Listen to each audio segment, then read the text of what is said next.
How to receive USDT TRC20 on Binance. In today's quick tutorial, I'll show you how to receive USDT on Binance step by step, so let's get started. First, open the Binance app on your phone and make sure you're logged into your account. Next, tap on Wallet at the bottom of the screen or simply add the trade. This is where you manage all your crypto assets.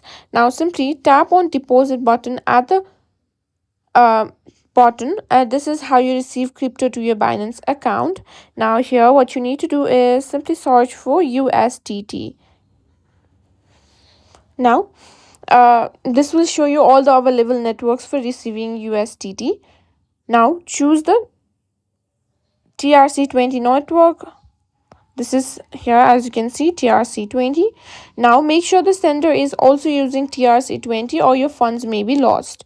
After selecting the TRC20, Binance will give you a wallet address. Simply copy into your clipboard and share this address with the person or platform sending you USDT.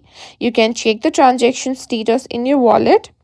Just here, as you can see, save and share address. You can save it through Instagram, or you can save it through in your gallery and send it, or you can simply tap on more and you can send it through various other options as well. And that's it. You've successfully received USDT TRC20 on Binance.